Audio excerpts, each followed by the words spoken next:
Pero vamos a los números, vamos a ver qué dicen los números. Y yo le agradezco mucho a Jorge Cano, como siempre, dispuestos en México Evalúa a orientarnos y a ahora sí que resolver nuestras dudas informativas. Jorge es investigador del programa de gasto público en México Evalúa y ustedes han sacado, Jorge, los gastos, como los programas que componen el INSABI pues han caído frente a lo que existió en 2018. ¿Qué nos comentas al respecto?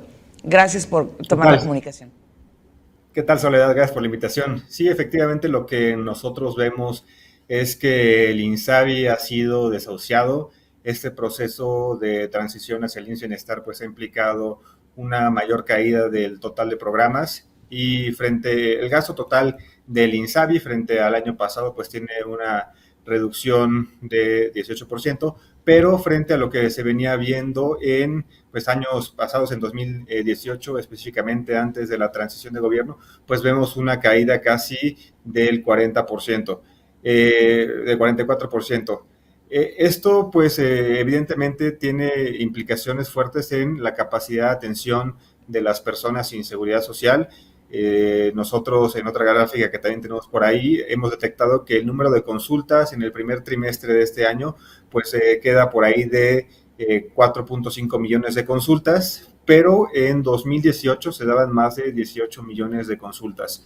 Es decir, las reducciones que tiene el INSABI, pues ha tenido una implicación directa en el número de consultas que se financian. Y si pasándome a la transición hacia el IMSS Bienestar, vemos que el gasto total del IMSS Bienestar se mantuvo estancado en el primer trimestre frente a lo visto en 2022 y frente a lo observado en 2018, pues tiene un crecimiento de apenas 3%, lo que implica que en conjunto estos dos sistemas de salud que atienden a las personas sin seguridad social todavía se encuentra pues más de 30% por debajo de lo que se vio en 2018 y esto pues es una mala señal para una mejora del sistema de salud e incluso para recuperar los niveles que teníamos anteriormente. Híjole, probablemente sea esto una explicación, por ejemplo, de cómo van apareciendo, que están en franca competencia con las tiendas de conveniencia, las cadenas de farmacias, Juan. Jorge, perdón, las cadenas de farmacias donde además se otorgan consultas a precios accesibles, como consecuencia lógica de ese deterioro, ¿verdad? De esa falta de inversión de gasto público en el sistema de salud. Sí, sin lugar a dudas, y eso se puede ver a través de la encuesta ingreso-gasto de los hogares de INEGI. Se ha detectado que el gasto de bolsillo de las personas, es decir, lo que ellos sacan directamente para atender sus necesidades en salud, se ha incrementado. Actualmente tenemos los datos hasta 2020, que está influenciado mucho por el tema de la pandemia, pero pues de ahí ya se notaba bastante el incremento frente a lo que se había visto en años anteriores. En julio van a salir los datos actualizados a 2022 y pues lo más probable es que se mantenga este gran gasto de bolsillo de las personas. Lo que también sabemos es, a través de análisis del Coneval, es que la pobreza por carencia de acceso a la salud también se ha incrementado. Es decir, cada vez las personas tienen menor acceso a los servicios de salud proporcionados por el Estado, lo que pues obligatoriamente hace que las personas que se siguen enfermando pues tengan que acceder a pues, tratamiento médico de forma privada. Esto es importante recalcarlo porque la intención principal de crear el INSABI, de cancelar el Seguro Popular, era limitar la participación de los privados en temas de procedimientos médicos, que había cierta colaboración, pero pues se ha obtenido totalmente lo contrario. Con esta transición hacia el INSABI se ha logrado privatizar cada vez más la atención de salud de las personas en México. Ahora, parte de los destacables que nos da, o los datos destacables que nos da esta investigación de México Evalúa es, por ejemplo, y quiero poner énfasis en esto, en cómo han disminuido los recursos para apoyar importantes programas preventivos como el sobrepeso, la obesidad, Y, por ejemplo, aquí en Sonora tenemos un grave problema con lo que respecta a la obesidad infantil, que siempre estamos ahí luchando, y lo pongo entre comillas, por quedarnos con el primer lugar o ser de los primeros en la tabla.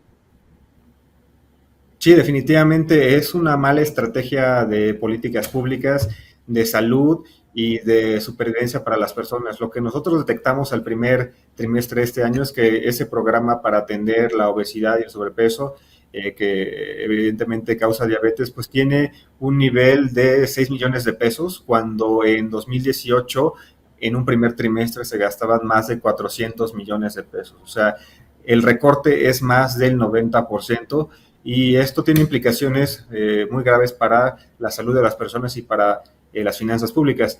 El hecho de que se estén haciendo menores campañas de prevención y detección, pues hace que cuando las personas ya lleguen al hospital, cuando ya tienen pues problemas renales, cuando ya necesitan diálisis, en lugar de detectar esos problemas de forma anticipada.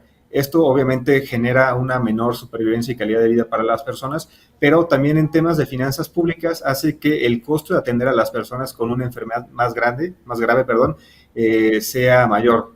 Si las personas llegan ya muy deterioradas, pues implica que el costo va a ser mucho mayor para atenderlas. Claro, se convierte en un círculo vicioso muy delicado, muy grave para las finanzas públicas, sí, pero también para las finanzas personales. El bienestar personal y familiar sin duda impacta tremendamente. Estos números que ustedes nos dan a conocer, por ejemplo, insisto en el tema de prevención de sobrepeso y obesidad, que tiene un recorte del 98%, es decir, solo lo dejan con el 2% frente a lo que tenía en el 2018. Ahora sí que como para mantener el discurso de que se tiene un programa de prevención de sobrepeso y obesidad, y luego otro de salud materna, sexual y reproductiva, que tuvo una caída del 97%, es decir, casi los desaparecen, cuando tenemos años escuchando, Jorge, que la prevención es lo que nos va a salvar o es lo que nos podría permitir rescatar este deteriorado, este agonizante sistema de salud.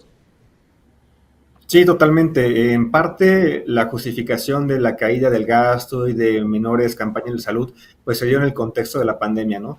Pero ya tenemos datos a 2022 y vemos que el número de mamografías, de estudios para detectar el cáncer cérvico-uterino se mantienen por debajo.